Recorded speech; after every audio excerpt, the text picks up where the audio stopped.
For over 40 years, Rabbi Noach Weinberg has been helping Jews of all backgrounds discover the wisdom and beauty of their heritage.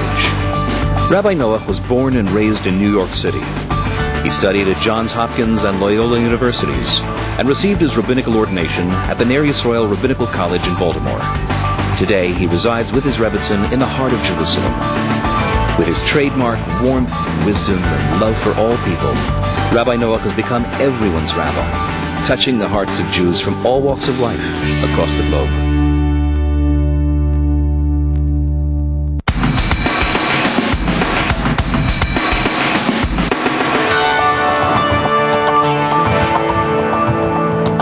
I don't know, I don't think Judaism says much about pleasure. Just like, I don't know, dude. That's a silly question. It's a good thing. Get a lot of it. I really can't answer that question. Judaism teaches us pleasure. We say that's what we're here for, the whole thing. And let me just explain to you one lesson in pleasure that Judaism teaches. The whole thing is about pleasure, but one lesson that the Almighty taught us about pleasure, and that is that really there are 5 classes of pleasure. People think pleasure is pleasure is pleasure. Yeah, there's a hierarchy. There's not a hierarchy, classes.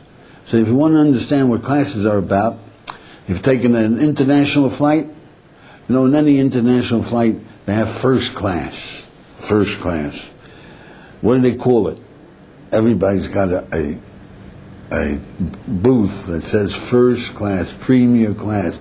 They're very bold about it. They put it right out there. First class, come right here. And everybody likes to go over there and get first class, you know. People use first class travel because they've got a lot of money. That's the only reason why they do it. Well, I think first class you can even lie all the way back. The students are nice. It's comfortable. You get to sleep. You eat well. Short lines for the bathroom. It's beautiful. Then they have second class. Never find it. You can't find second class in the whole airport, not one airline. You'll find business class, King David, executive, premier. They have all kind of names, but they'll never call it second class. Second class, people don't want to go second class. First class, yeah. Second class, The class below first class, I think, is business class. And that is for people who mainly wear suits and ties and are flying because their company has paid for them. Then they have third class. Third class? You never find third class. Never. They call it economy, tourist, travel. They all kind of names. You'll never see third class. Why not? Call it what it is. Nobody wants to go third class. They want to go first class. I usually travel, I think it's economy. I guess it's economy. It's the middle. It's where you pay the normal decent price like everyone else. Coach is where you're really snug up next to the guy next to you and in front of you. I always buy coach seats because I'm Midwestern, I'm middle class. That's what we do. If they had fourth class, you check in your luggage, put it on the luggage, on the conveyor belt, then they'd shove you on the conveyor belt into the luggage compartment. You know, have a nice trip. Is there something below economy class? You can go with the dog underneath. I think fourth class in an airplane is sitting on the wing. Fifth class, you hold on to your luggage, and they give you a rope. They attach it to the tail, and off you go. You know, enjoy yourself. Yeah. I don't think there is a fifth class. The fifth class is called a boat. If they had a fifth class, I'd rather not go on that plane.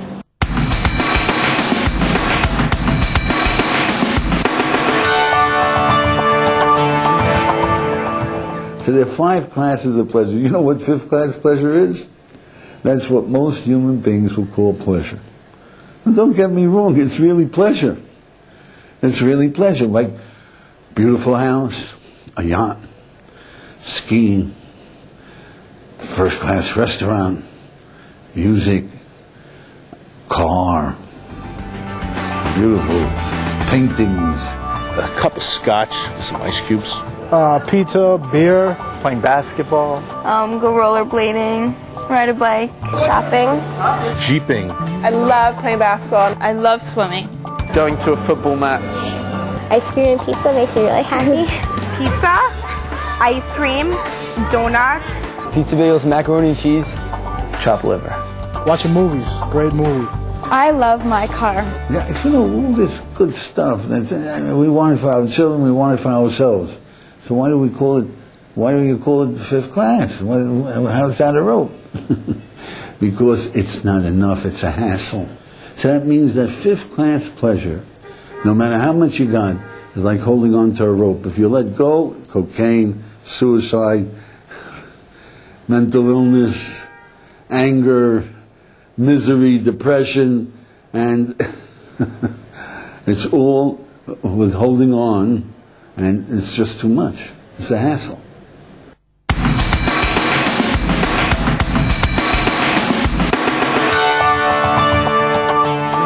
No amount of fifth class pleasure will buy you 1 unit of fourth class pleasure.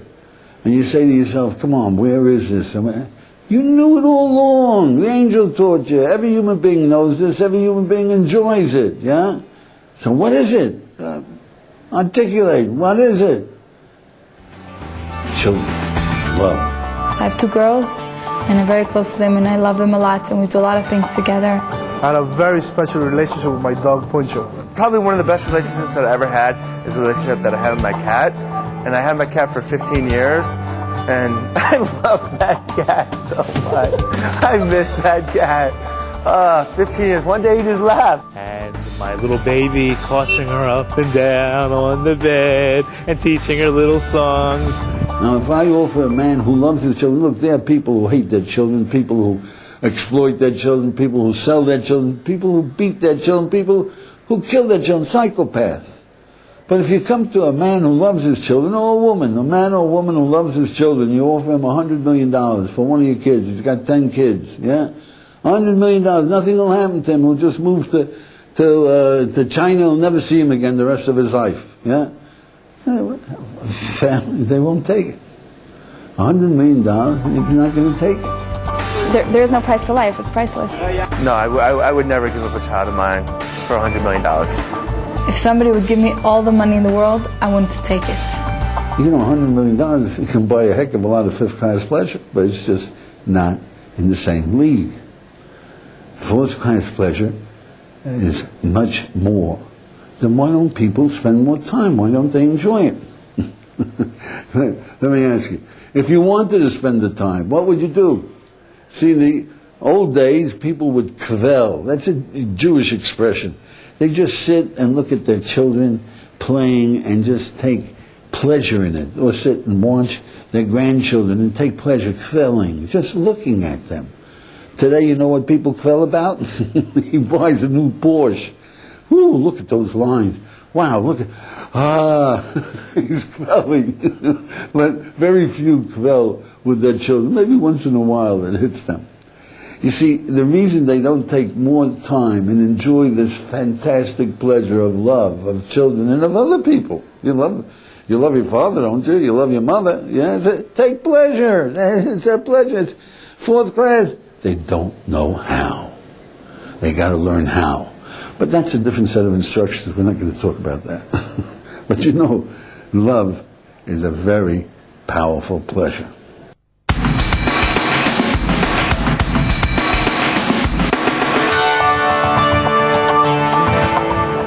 So now, what will people give up? Beautiful home, millions of dollars, wonderful wife that they love to distraction, wonderful kids that are well behaved, they're enjoying it, they're enjoying their life, and they'll give it all up. For what?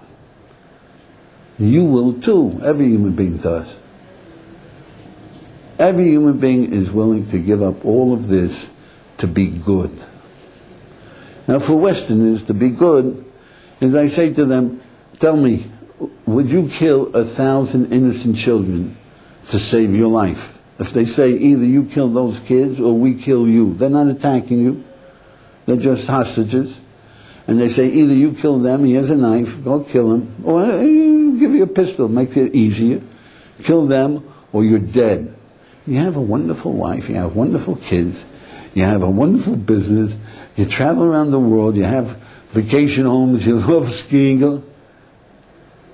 Can't do it. Why not? Because it's wrong.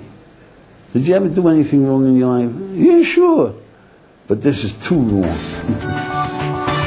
I would never kill 1,000 children in order to preserve my life, because there's just no way I could fathom living with that guilt. Absolutely not. Kill 1,000 innocent children to save my life? No. So you're really going to die to be good, to avoid being bad. To be good, you're willing to die. So now if you're willing to die for something, live for it. Doesn't it make sense? If you're willing to die, live.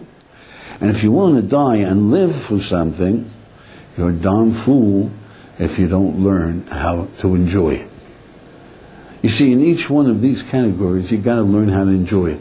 People don't realize that even in fifth-class pleasure, everybody enjoys art and music, but if you have an excellent professor in university level who knows art or knows music and is able to articulate his pleasure, it's different for the rest of your life.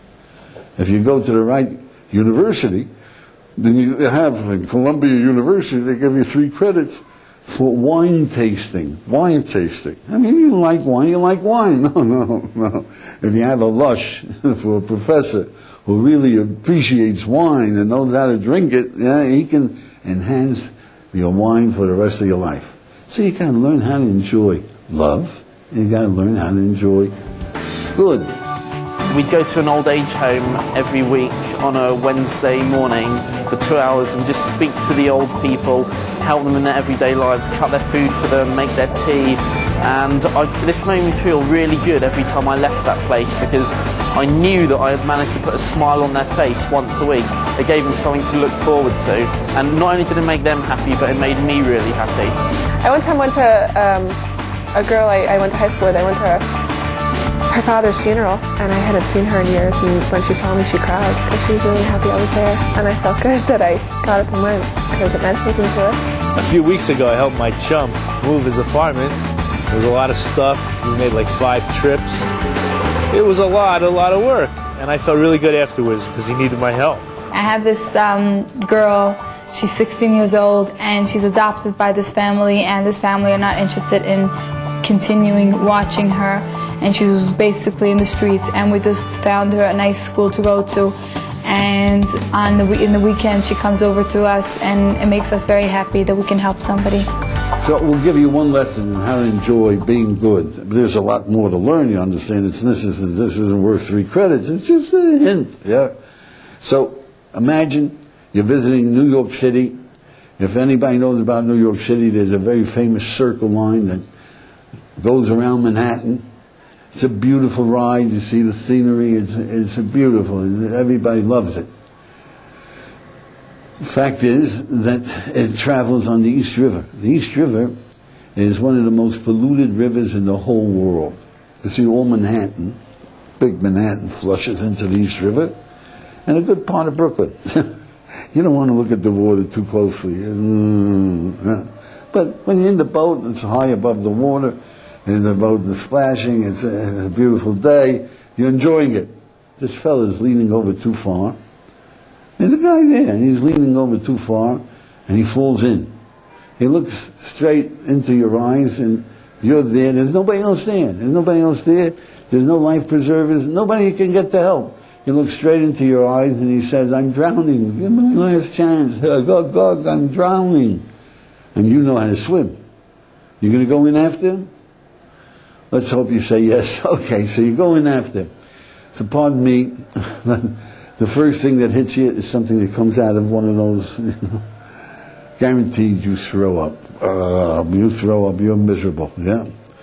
But you're in the drink already, you throw up and you feel sick and you want to get out of there, but you're in there already, you might as well try to save this guy, yeah? So now you grab him, your hands are full of mud. Guaranteed you throw up another 3 times. Another 3 times. Now you really feel sick, you're ready to quit. But you can't quit, this guy is drowning, you don't want to drown. So you strengthen yourself once more and you grab him. And now you got to fight the current. What's going on in your head? Everybody knows. You know what's going on in your head? I wish I was dead. This is the worst day of my life. This guy should have dropped dead before I ever laid eyes on him. The whole Manhattan should sink into the sea. I'm going to sue the Circle Line. Why me? Worst day of my life. I'm miserable. Yeah. 20 years from now, we ask you to tell me, what was the greatest day of your life? You know what comes to mind? That day I saved this guy.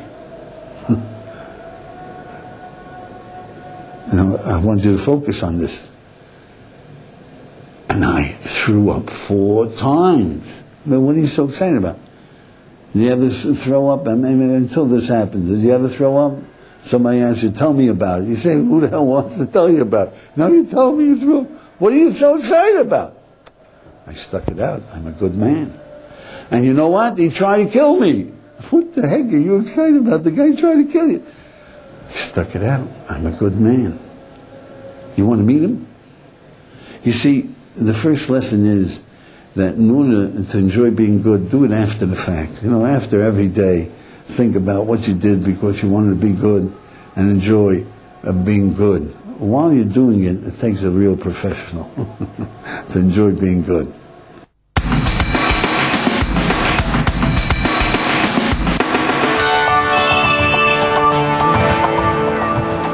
In each class, you have to really learn how to enjoy it. But there's something more you got to do, is learn how to avoid counterfeit. In each class, there's counterfeit.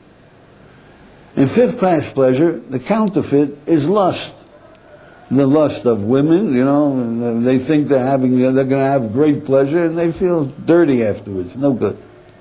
But more simply, did you ever disappear into a bag of potato chips? You know, you take 3 potato chips, they're delicious. You take 3 more, they're delicious. Take another 3, they're delicious. Then all of a sudden you're at the bottom of the bag and you have a stomachache. It turns from being delicious into chewing, into a sensation, into a lust, rather than pleasure. You go to that ice cream store in Manhattan, and you just can't stop yourself from picking out. And every single time, eating all that ice cream just gets you sick. Okay, there's this drink. It's called Spring. It's a nectar drink. It's awesome. It's like just, it feels like, it's just great. It feels like a milkshake, but it's not as pure like fruits with a whole bunch of sugar in it. But I've had it once, I had like 6 bottles or something. Your mouth feels like all sticky and gross, and it's just disgusting. There was one time when I went to go to the pub with a friend, and we had quite a lot of drinks that we became really inebriated, extremely intoxicated with alcohol. And I went out, I couldn't see anything, I was walking into walls and I just puked up everywhere in the middle of the road, and I just felt like scum. Southern fried chicken, I eat a lot of it. My husband makes it a lot, and I eat a lot of it, and then I get a bad stomach from it. So, lust is counterfeit 5th class pleasure. What's counterfeit love? Counterfeit love. Were you ever infatuated? When you get married, you want to be infatuated or in love? Everybody knows, I want to be in love. When you're infatuated, couldn't you swear that you're in love? Counterfeit love. Or sentimentality, I love you, dearie, you're so sweet, my dearie. Yeah? Baloney, you don't love nothing. 3rd class pleasure, good.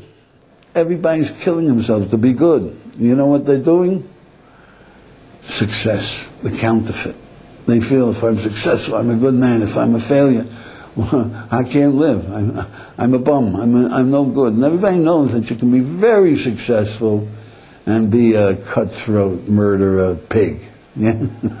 But you got to be successful, otherwise you're not a good man. Yeah? Success is counterfeit good. The crowd pleasing is counterfeit good.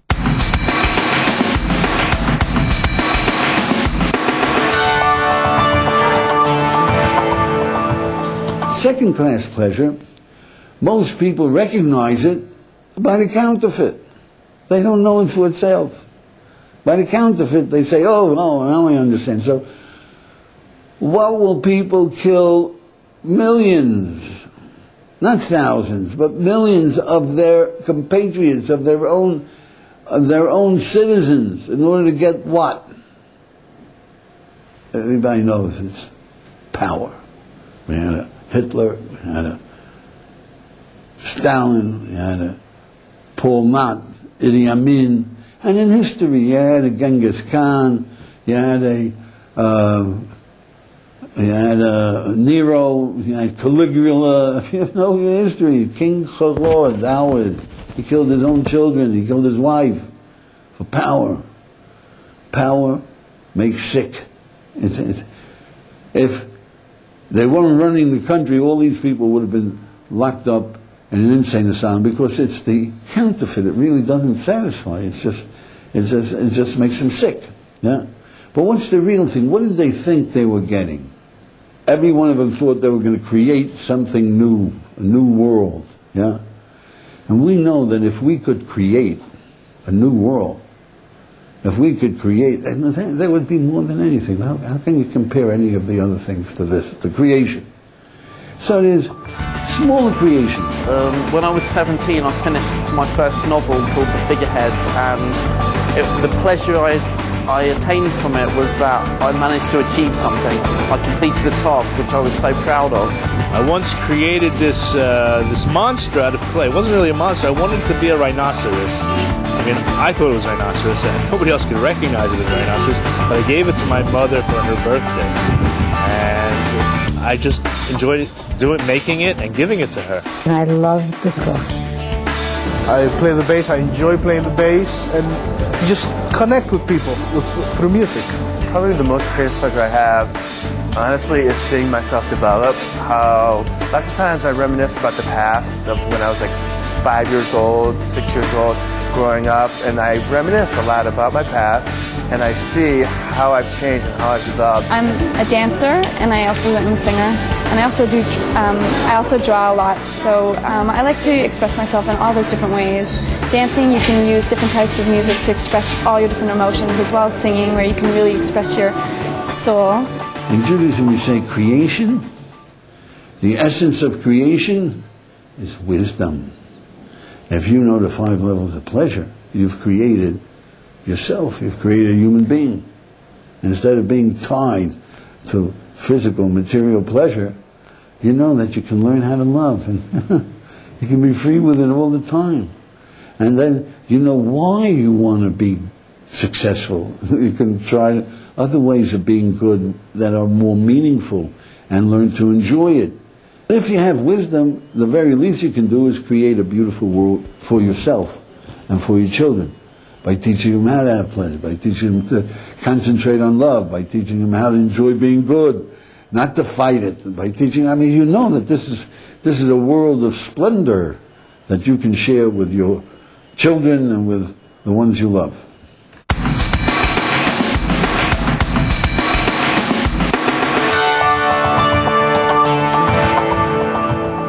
The essence of life is the aesthetic experience, that moment of otherworldly pleasure, of awe, when you're standing in front of the stars and you see the distance and you say to yourself, what is man that there's anything to do with him in the face of all this power, all this greatness. Whenever I go to the ocean and I see the water and it doesn't end, I realize it makes me feel the whole world is actually connected. So all you hear is just the silence of the silence of winter, like woodland, and there was a river, and you just can hear the water trickling like through the ice. It was so nice, and it was just like everything. It just felt alive. When I was 16 years old, I had this transcendental experience where I really was being elevated, levitated.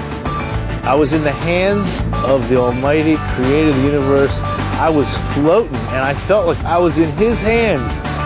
Every other day or every third day, a couple times a week, when from nowhere I'll get this feeling of being in the exact moment and nothing else matters. I don't remember the past, I don't remember the future, I'm not thinking about the past or the future, and I'm just completely sated with contentment at that very moment. One time I was walking in the desert and it was at night, and I just looked up at the stars, and I was blown away by the awesomeness of it. I remember sitting on a mountain once at sunrise and just seeing the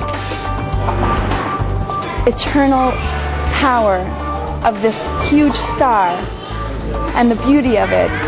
It's when you realize that you're just a small speck in this universe and that you're something part of so much greater.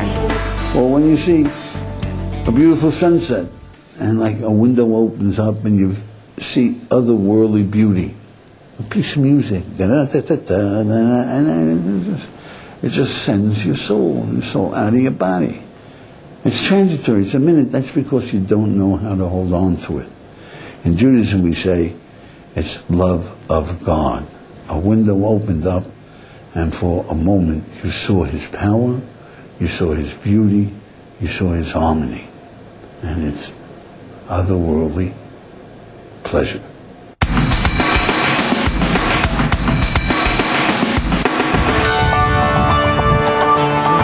Do I know what the source is of the 5 levels of pleasure? No, I can't say that I do. I honestly cannot say I do. 5 levels of pleasure? Never heard of them. I really don't know. I've never given the matter too much thought. If really you understood these 5 classes of pleasure and you saw that it works and you could even teach it. You can even teach it. Would you want your children to remember it? Would you tell them, would you teach it to your children? And tell them, say in the morning, say it at night. You remember, this is what you're after. This is what... Don't get pedestrian, yeah? Would you tell them, put it on the wall so that whenever you walk into the house and whenever you walk out of the house, you see it, you remember what you're after? Yeah, of course you would. And if you could tie it on your hand and on your forehead, of course you would, yeah? That is the Shema. That's lies in the Shema Yisrael Hashem Elokeinu Hashem Echad. First sentence is God is one. There is a God. He's one. The second sentence is love the Lord your God. That's first class. With all with all your desires. Now we come with 2 sets of desires. There's the body passions, yeah, that make an animal out of us. And there's the desire to be good. So the body passions, you see, that's second class. Because now you're creating. You're using the body passion into the soul's purpose.